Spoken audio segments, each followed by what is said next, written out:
তো এখানে দেখো তিনটি পাত্রে শরবতের পরিমাণটা কত করে আছে সেটা দেওয়া আছে। তিনটি পাত্রে প্রথম পাত্রে আছে 1/2 অংশ, দ্বিতীয় পাত্রে আছে 1/3 অংশ, তৃতীয় পাত্রে আছে 2/3 অংশ। সেটাতে জল দিয়ে পূর্ণ করছে বাকিটা। তো শরবত ও জলের অনুপাতটা বার করতে বলেছি নতুন পাত্রে। তো কী হবে, শরবত আর জল এই অনুপাতটা বার করতে বলেছে। তো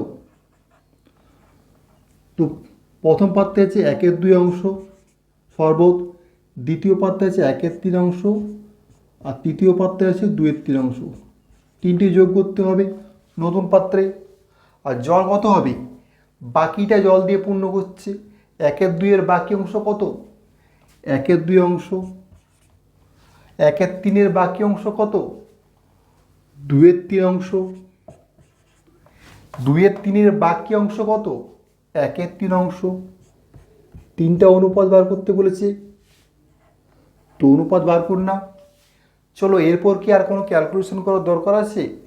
এটা অ্যান্সার হবে 1:1, তাই তো? কোনো ক্যালকুলেশন করার আর দরকারই নেই।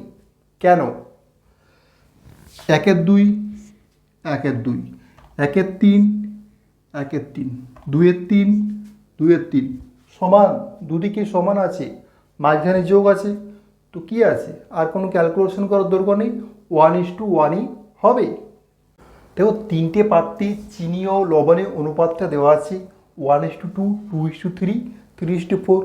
এই তিনটে মিশ্রণকে 1:2:3 অনুপাতে মেশালে নতুন মিশ্রণে চিনি ও লবণের অনুপাতটা কী হবে বার করতে বলেছে। তো চিনি আর লবণ, একদিকে চিনি লিখছি আর ওদিকে লবণ, এই অনুপাতটা কী হবে বার করতে বলেছে। তো এরপর দেখো প্রথম পাত্রে আছে 1:2 এই অনুপাতে। তো 1 ভাগ আছে চিনি কত ভাগের মধ্যে, 1+2, 3 ভাগের মধ্যে। আর লবণ কত আছে, 2 ভাগ কত ভাগের মধ্যে, 3 ভাগের মধ্যে প্রথমটাতে। দ্বিতীয়টাতে 2:3 প্লাস করো, 2 ভাগ আছে চিনি কত ভাগের মধ্যে, 3 আর 2 5। আর লবণ কত আছে, 3 ভাগ আছে কত ভাগের মধ্যে, 5 ভাগের মধ্যে। তৃতীয়টাতে প্লাস দিয়ে 3 ভাগ আছে চিনি 7 ভাগের মধ্যে, যুক্ত 4 ভাগ আছে লবণ 7 ভাগের মধ্যে। এইগুলোকে 1:2:3 অনুপাতে মেশাচ্ছে। মানে প্রথমটার সাথে 1 দিয়ে গুণ করে দাও, এটাকেও 1 দিয়ে গুণ করো। দ্বিতীয়টার সাথে 2 দিয়ে গুণ করো, মানে এটাকেও 2 দিয়ে গুণ করো। আর তৃতীয়টাকে 3 দিয়ে গুণ করো, এটাকেও 3 দিয়ে গুণ করো। এই ক্যালকুলেশনটা করো, অ্যান্সার চলে আসবে। তো তিনটে লসাগু কত হবে, 3 5 15, 15 সাথে 105, 3 35 35, 5 21, 21 4 84, 7 15 15 135 ইস্টু, এটাও 3 5 7 আছে মানে 105ই হবে। 3 35, 35 দুগুণে 70, 5 21, 21কে 6 দিয়ে গুণ করলে 126, 7 15, 15 7 15 12, 4 3 12, 15 12 180। ঠিক আছে, তো নিচে দুটোরই 105 আছে, মানে 105কে আমি ক্যান্সেল করে দিচ্ছি যেহেতু অনুপাত করছি। তো উপরটা যোগ করলে কত হবে, 135 আর 35 170, 170-এর সাথে 84 যোগ করলে কত, 254 ইস্টু কত হবে, 180 70 যোগ করলে কত, 250, 250-র সাথে 126 যোগ করলে 376, 376। এটা 2 দিয়ে ভাগ করো, 2 দিয়ে ভাগ যাবে 1, 2 দুগুণে 4, 2 7 14, 1 2 8 16, 2 8 16। 127:188, এটা হচ্ছে আমাদের অ্যান্সার। তো এই পদ্ধতি ছাড়া আরেকটা পদ্ধতিতে করা যায় কিভাবে, 1:2 আছে, 2:3 আছে, আর 3:4 আছে, তাই তো? তো এগুলোকে সবগুলোকে মোটগুলোকে এক করতে হবে। এখানে 3 আছে মোট, এখানে 5 আছে, এখানে 7 আছে। তো 3, 5, 7কে মোট করতে গেলে সে 105ই করতে হবে, মানে সবগুলোকে 105 করতে হবে। 3কে 105 করতে গেলে কত দিয়ে গুণ করতে হবে, 35:70। দেখো 105 হয়ে গেছে। এটাকে 5 আছে, মানে 21 দিয়ে গুণ করো, 42:63। দেখো 105 হয়ে গেছে। 7 আছে, 105 করতে গেলে কত, 7 15, 45:60। দেখো সবগুলো মোট করো, 105 হয়ে গেছে, তাই তো? এরপর 1:2:3 এই অনুপাতে মেশাচ্ছে, মানে প্রথমটা 1 আছে, ঠিক আছে, কোনো ক্যালকুলেশন করার দরকার নেই। দ্বিতীয়টাকে 2 দিয়ে গুণ করো, যেহেতু এটা 2, আর তৃতীয়টাকে 3 দিয়ে গুণ করো। তো এটাকে 2 দিয়ে গুণ করলে কত হবে, 84 আর 126। 3 নম্বরটাকে 3 দিয়ে গুণ করো, 135 আর হচ্ছে 180। বাস হয়ে গেল। এরপর কি করবে, প্রথমের সাথে এটা এটা আর এটা যোগ করো, এটা এটা আর এটা যোগ করো, অ্যান্সার চলে আসবে। 135 আর 25 যোগ করলে কত হচ্ছে, 170 আর 84 254 ইস্টু 180 আর 126 যোগ, 180 আর 70 যোগ করলো 250, আর 126 যোগ করলে 376। সেই 1 2 7 1 8 8। এভাবে করলে আরও শর্টে তোমার অ্যান্সারটা চলে আসবে। সেম টাইপের অঙ্ক প্রথম পাত্রে হচ্ছে 6:1, দ্বিতীয় পাত্রে 5:2, আর তৃতীয়তে 3:1। দুধ ও জলের অনুপাতটা বার করতে বলেছি, তাই তো? যোগ করলে 7 হচ্ছে, যোগ করলে 7 হচ্ছে, যোগ করলে 4 হচ্ছে। সবগুলোকে একই, মোটটা একইতে নিয়ে যেতে হবে।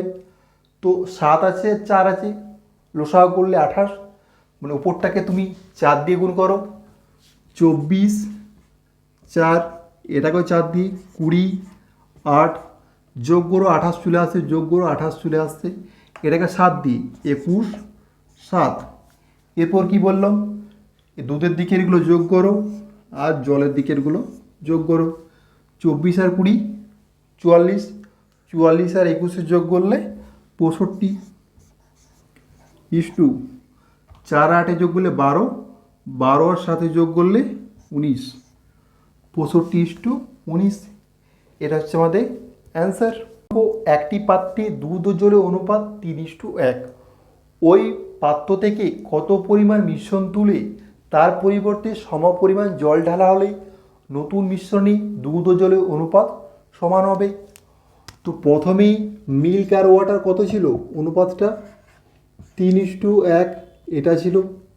পরে হচ্ছে কত, সমান হবে, মানে 1:1 সমান হচ্ছে।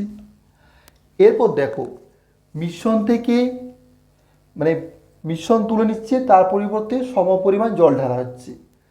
মানে মিশ্রণ থেকে যদি মিশ্রণ তুলে নেয়, তার পরিবর্তে সমপরিমাণ জল ঢালা হয়, তো মিশ্রণটা মোটটা একই থাকবে, মোটটা একই থাকবে। তো এখানে মোট আছে কত, 4, এখানে মোট আছে 2, এটা 4 আছে, এটা 2 আছে, মোটটা যেহেতু একই থাকবে, তো এটাকেও আমাকে 4 করতে হবে। 4 করতে গেলে কী করব, 2 দিয়ে গুণ করো, 2:2 2:2, তাই তো? এরপর দেখো এটাও মোট 4 হয়ে গেছে, মিশ্রণটা একই থাকবে। আমি কি বললাম, যেহেতু মিশ্রণ তুলে তারপরে তো সমপরিমাণ জল ঢালা হচ্ছে, সমপরিমাণ মিশ্রণ তুলে, তা মিশ্রণের মোটটা একই থাকবে। এরপর যেহেতু জল ঢালা হচ্ছে, আমরা জলটাকে নিয়ে কাজ করব না, জল ঢালা হচ্ছে, জলটা বেড়ে গেছে, ঠিকই আছে, কোনো সমস্যা নেই। আমাকে জানতে চাওয়া হয়েছে কত পরিমাণ মিশ্রণ তুলেছিল। তো আগে মিল্ক ছিল কত, 3, হয়েছে কত, 2, কত পরিবর্তন হচ্ছে? একের পরিবর্তন হয়েছে কত থেকে? 3 থেকে। 1-3 হচ্ছে আমাদের অ্যান্সার। ঠিক আছে, এটা গেল একটা পদ্ধতি। এই পদ্ধতি ছাড়াও তুমি আরেকভাবে করতে পারবে। তো প্রথমে মিল্কার কোয়ার্টার ছিল কত? 3:1। পরে হচ্ছে কত? 1:1। মানে কি, মিল্ক থাকছে কত? 1 ভাগ কত ভাগের মধ্যে? 2 ভাগের মধ্যে। আর ওয়াটার থাকছে কত? 1 ভাগ কত ভাগের মধ্যে? 2 ভাগের মধ্যে। তাই তো, মিল্ক আর ওয়াটার এভাবে থাকবে, যেহেতু সমান হবে 1:1 হবে। তো এই 1-2টা আগে লিখে নাও। 1-2 গণিত, এই যে অনুপাতটা দেওয়া আছে 3 থেকে 1 বিয়োগ করে দাও। ইস্টুর জায়গায় জাস্ট একটা বিয়োগ চিহ্ন দিয়ে দিয়েছি। ডিভাইড বাই কী হবে? 3। তো 1-2 গণিত 2-3, 2 কেটে গেল, 1-3 হচ্ছে আমাদের অ্যান্সার। ঠিক আছে, নেক্সট অঙ্কটি করার আগে চ্যানেলটি অবশ্যই সাবস্ক্রাইব করে দেবে, লাইক কমেন্ট শেয়ার অবশ্যই করবে। তো কোশ্চেন কি দিয়েছে? একটি পাত্রে দুধ ও জলের অনুপাত 3:7। ওই পাত্র থেকে কত পরিমাণ মিশ্রণ তুলে নিয়ে তার পরিবর্তে সমপরিমাণ দুধ ঢালা হলে নতুন মিশ্রণে দুধ ও জলের অনুপাত 1:1 হবে। তো আগে ছিল দুধ ও জলের অনুপাতটা কত ছিল?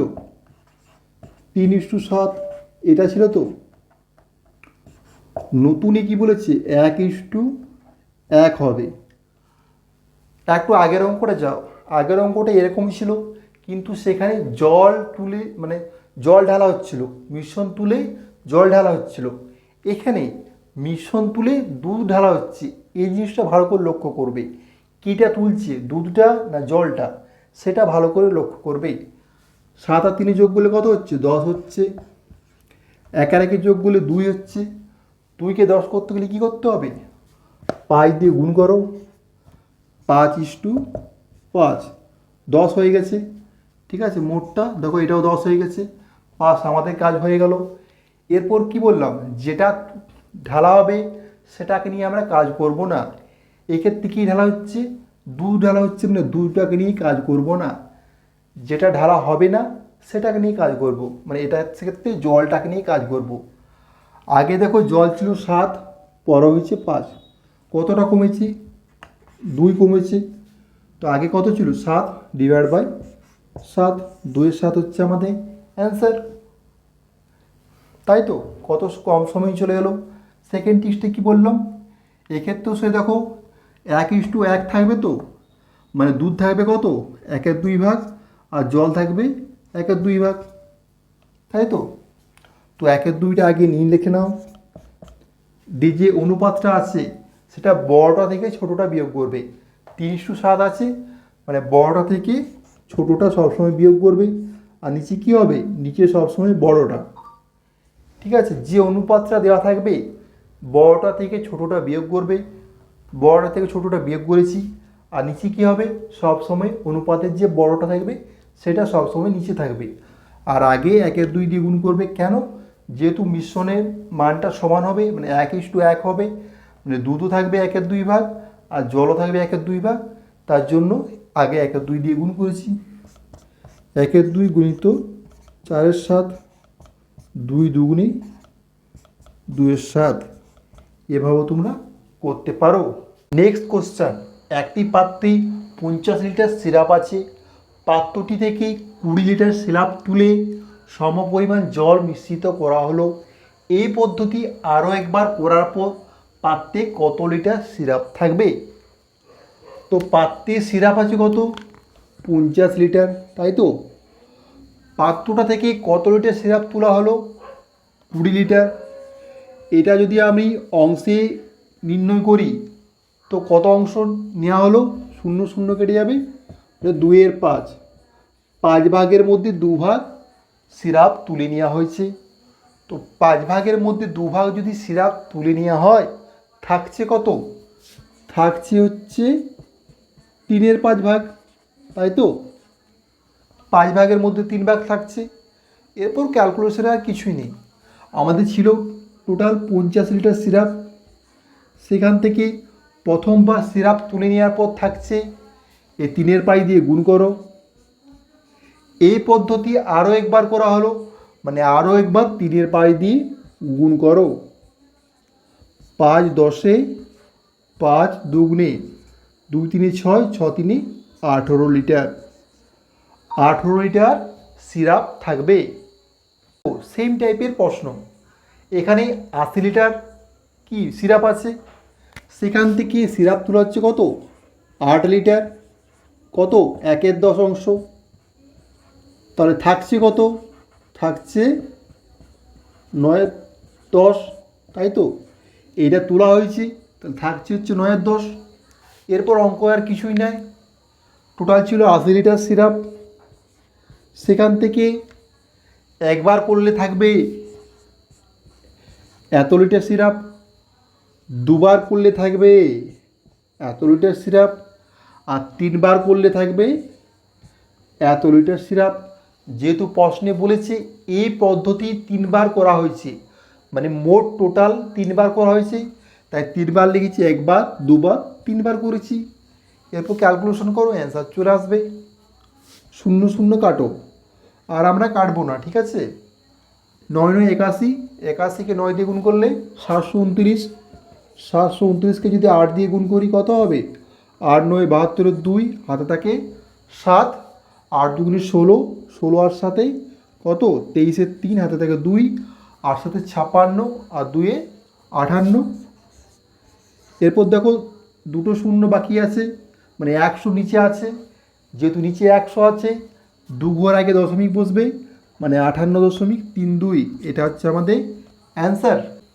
নেক্সট কোশ্চেন, একটি পাত্রে 70 লিটার দুধ আছে, পাত্রটি থেকে 20 লিটার দুধ তুলে নিয়ে 20 লিটার জল মেশানো হলো, আবার পাত্রটি থেকে 20 লিটার মিশ্রণ তুলে নিয়ে 20 লিটার জল মেশানো হলো।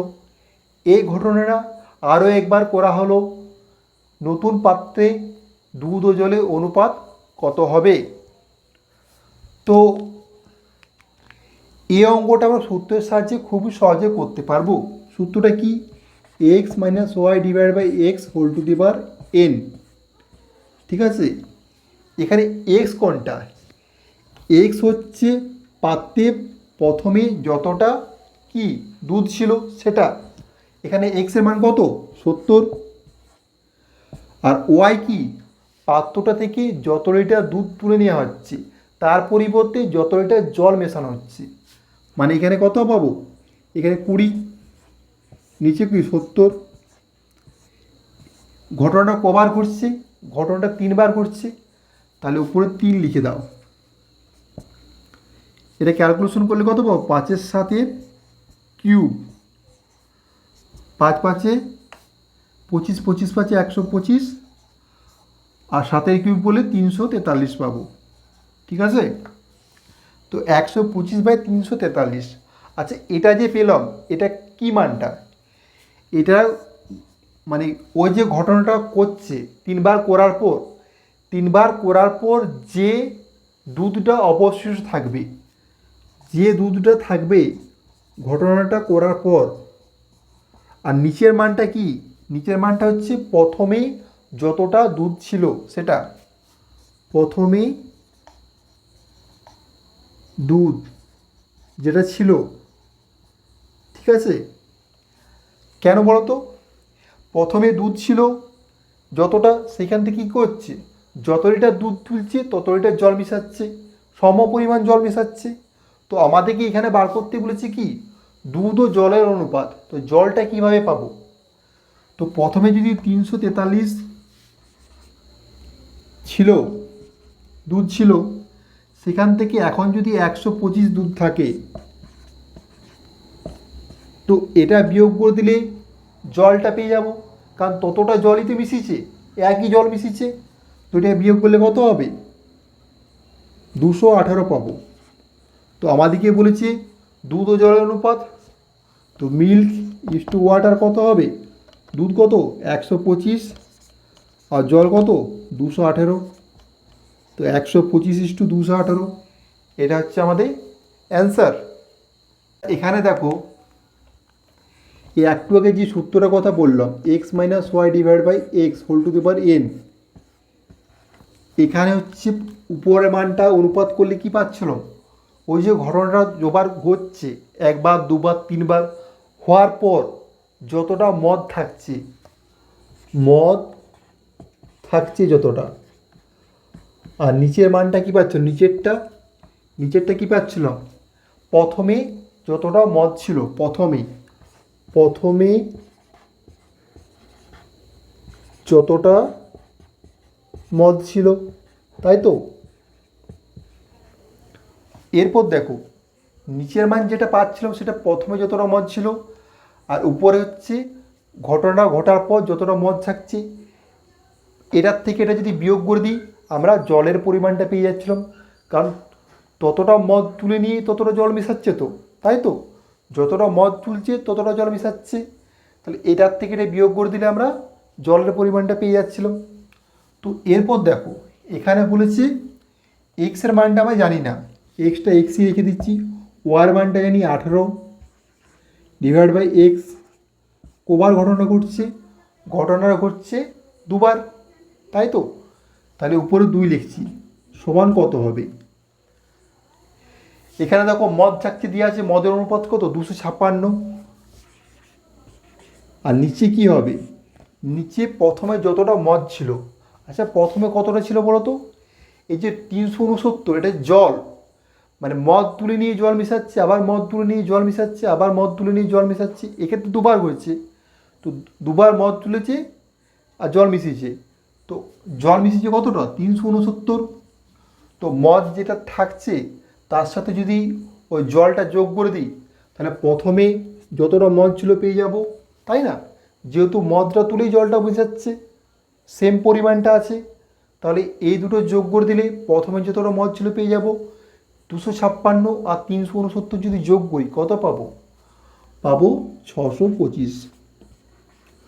তো এখানে স্কোয়ার আছে, স্কোয়ারটাকে যদি আমি তুলতে চাই কী করব, রুট ওভার করে দাও, রুট করে দিলে কত হবে, x minus 18 divide by x সমান কত পাবো, এটা কত স্কোয়ার 16, আর এটা 25। তো এখান থেকে খুব সহজেই আমরা এক্সের মান পেয়ে যাব, 25x যুক্ত 18 গুণিত 25 সমানই পাচ্ছি কত, সমানই হচ্ছে 16x। কাটাকুটিটা করলাম না, কারণ অনেক সময় কাটাকুটি না করা, মানে এই গুণটা করলাম না, অনেক সময় গুণটা না করা অনেক ক্ষেত্রে সুবিধাজনক, কেন এখনই বুঝতে পারবে। 9x সমান কত 18 গুণিত 25, অতএব x সমান কত 18 গুণিত 25 ডিভাইড বাই 9, 9 দুগুণে 25 দুগুণে 50। তাহলে বুঝলে কেন আমি গুণটা এখানে করলাম না, কারণ গুণটা করতে আমার কিছুটা সময় যাবে, তার তুলনায় আমি রেখে দিলাম কাটাকুটি করে, খুব কম সময়ে অ্যান্সারটা চলে এলো। সেকেন্ড পদ্ধতি হচ্ছে অপশন টেস্ট করে আমরা খুব সহজে অ্যান্সারটা বার করতে পারবো। কিভাবে চলো দেখে নিয়ে যাক। তো আমি এখান থেকে দেখতে পাচ্ছি 256, আর নিচে হবে দুটোর যোগফল মানে 625 হতে হবে, তাই তো অ্যান্সারটা আমাদের। তো প্রথম অপশানটা যদি 45 ধরি, 45 থেকে 18 বিয়োগ দাও, 45 থেকে 18 বিয়োগ দিলে কত পাবো 27 পাবো, আর নিচে 45 থাকবে। আচ্ছা এটা স্কোয়ার করলে এটা কি পাবো, মানে উপরটা এইটা নিচটা এটা পাবো না।